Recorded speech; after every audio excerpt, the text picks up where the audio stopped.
राज्य सरकारकडून शासकीय ठेकेदारांची हजारो कोटी रुपयांची बिलं थकीत आहेत। मात्र दिलासादायक बाब म्हणजे जलजीवनच्या कामातील काही पैसे जे आहेत ते केंद्र आणि राज्य सरकारनं देण्याचं मंजूर केलेलं आहे। आणि याच सगळ्या संदर्भात बोलण्यासाठी आपल्यासोबत हे सगळे जलजीवन मिशनची कामं केलेले सगळे कंत्राटदार आहेत। बोलूयात त्यांच्याशी। खरं तर एकूणच कामांचा आकडा मोठा आहे, मात्र काही प्रमाणात का होईना दिलासा मिळाला आहे असं म्हणायचं।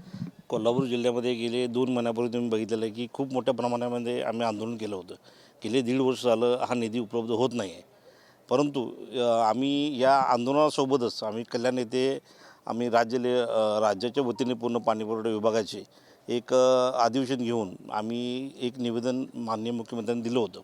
आणि याच्याच आधारे त्यांनी आमच्या सर्व अडचणी समजून पूर्ण राज्याच्या पाणीपुरवठा विभागाच्या ज्या अडचणी व कंत्राटदारांच्या अडचणी समजून त्यांनी 10 तारखेला GR पास केलेला आहे, ज्याच्यामध्ये सर्वसाधारण 20,000 कोटी रुपयाची अतिरिक्त निधी हा पूर्ण राज्याने स्वतः मान्य केलेला आहे की हा आपल्याला अदा करायचा आहे आणि तो 2028पर्यंत आम्हाला अदा करतील असं त्यांनी GR काढल्यामुळे आणि त्याच्यामध्ये बऱ्याच योजना होत्या ज्या महाराष्ट्रातील बऱ्याच योजना या काही अंशी पास झालेल्या नव्हत्या किंवा त्या आपल्या पुढे गेलेल्या नव्हत्या। त्याच्यासाठी पण माननीय मुख्यमंत्र्यांनी त्यांचा मुख्यमंत्री पेयजल योजनेमधून त्याला पण त्यांनी मान्यता दिलेलं आहे। आणि त्यामुळेच आम्ही राज्याचे मुख्यमंत्री माननीय फडणवीस साहेब, मान्य राज्याचे उपमुख्यमंत्री माननीय शिंदे साहेब आणि पवारताई यांच्याबरोबरच आम्ही कोल्हापूर जिल्ह्याचे पालकमंत्री माननीय प्रकाश आंबेडकर साहेब, आमचे कॅबिनेट मिनिस्टर हसन मुश्रीफ साहेब, तसेच भाजपचे नेते अमल महाडिक साहेब आणि जनस्वराज्य नेते माननीय विनय कोरे साहेब या सर्वांचा पाठपुरावा घेतलेला आणि त्यांनी केल्याबद्दल आम्ही त्या सर्वांचे खूप खूप आभार मानतो। खरं तर ही सगळे बिलं मिळावीत यासाठी अनेक वेळा तुम्ही आंदोलनं केलेली आहेत। विशेषतः कोल्हापुरात घेतलेलं अधिवेशन देखील चर्चेचा विषय बराच काळ ठरलेलं होतं।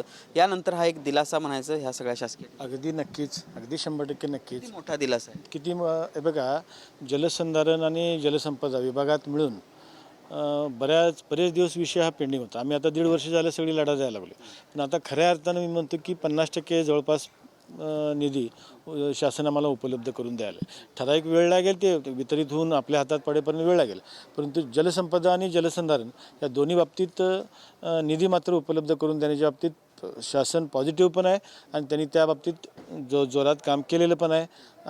निधीची वितरणाची प्रक्रिया चालू आहे।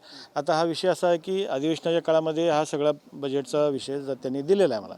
या सगळ्या विषयामध्ये जे काही 1.5 वर्ष आंदोलन केलं होतं आम्ही आता सरकारांचे आभार मानतो। म्हणजे ह्या बाबतीत मुख्यमंत्री असू देत, माननीय उपमुख्यमंत्री असू देत, माननीय पालकमंत्री प्रकाश आंबेडकर साहेब असू देत, या सर्वांनी अगदी अक्षरशः म्हणेल त्या वेळेला म्हणेल त्या ठिकाणी आम्हाला योग्य साथ देऊन की बाबा पाठपुरावा करायला मदत केलेली आहे। त्यामुळे या सर्वांचे आभार मानायला पाहिजेत आम्हाला। देण्याचं मान्य तर आता केलेलं आहे, आता अपेक्षा काय नाही। अपेक्षा म्हणजे ते लवकरात लवकर मिळावं। गेले 2-3 वर्षे मिळाल्यामुळं बँका पार्टनर झालेले आहेत आमच्या ह्याच्यात। व्याज जे गेलेलं आहे, आमचा नफा मिळणार आहे त्याच्यापेक्षा व्याज जादा गेलेला आहे। ते लवकरात लवकर कसं मिळेल यासाठी आम्ही प्रयत्न करतो, शासनाने ते लवकरात लवकर द्यावं। खरं तर जलजीवनची काही रक्कम आली असली तरी अजूनही विकास कामं जी केलेली आहेत त्यात आणि अनेक कॉन्ट्रॅक्टरांचे पैसे अजूनही अडकून आहेत। काय त्या संदर्भात भूमिका सरकारनं घ्यावी असं वाटतं? अगदी बरोबर। सध्या जलजीवन मिशनसाठी अतिरिक्त 20,000 कोटीचा निधी मंजूर केल्यामुळं अंशतः कोल्हापूरच्या लढ्याला यश आलं असं म्हणावं लागेल। पण याच्या व्यतिरिक्तही ग्रामविकास विभागाशी जिल्हा परिषदमध्ये होणारे जे काही विकास कामं आहेत त्यामधील 25-15 योजना असेल, डॉक्टर बाबासाहेब आंबेडकर विकास योजना असेल, तांडा वस्ती सुधार योजना असेल, पर्यटन विकास योजना असेल, क वर्ग तीर्थक्षेत्र विकास आराखडा असेल, अशा अनेक योजनांना अजूनही गेली 2 ते 2.5 वर्ष झालं कोणत्याही प्रकारचा निधी मिळत नाही आहे। 25-15चं तर पेमेंट मोड LPRS ही सिस्टमच बंद आहे। प्रामुख्यानं आम्ही शासनाला परत एकदा संघटनेच्या वतीनं हे मागणं करतो आहे की ग्रामविकास विभागाशी निगडीत असणाऱ्या मूलभूत विकास कामांची जी देयक आहेत त्यामध्ये छोटे छोटे ठेकेदार काम करत असतात, जे सुशिक्षित बेरोजगार या रजिस्ट्रेशनखाली नोंदणीकृत आहेत।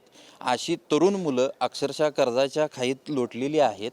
यांनासुद्धा या जलजीवन मिशन योजनेच्या प्रोजेक्टनुसार या बाकीच्या योजनांनासुद्धा लवकरात लवकर शासनाने निधी द्यावा आणि जलजीवन मिशनचा जो काढलेला GR आहे त्यामुळे निधी दायित्व हे सिद्ध झालेलं आहे। त्यामुळे महाराष्ट्र शासनाचं आमच्या कोल्हापूर जिल्हा कॉन्ट्रॅक्टर असोसिएशनतर्फे आम्ही अभिनंदन करतो। पहिला आपण जी काही थकीत एकूणच रक्कम आहे त्यामध्ये या जलजीवन मिशनच्या कामाच्या रकमेचा आकडा देखील मोठा होता आणि यातील आता 20,000 कोटी रुपये जे आहेत ते देण्याचं राज्य सरकार असेल केंद्र सरकार असेल यांनी मान्य केलेलं आहे आणि त्यामुळं काहीसा दिलासा या सगळ्या शासकीय ठेकेदारांना मिळालेला आहे. मात्र अजूनही जी काही कामं केलेली आहेत ज्याची बिलं पेंडिंग आहेत ती देखील आता लवकरात लवकर सरकारनं द्यावीत अशी अपेक्षा या शासकीय ठेकेदारांना आहे. भूषण पाटील, TV9 मराठी, कोल्हापूर.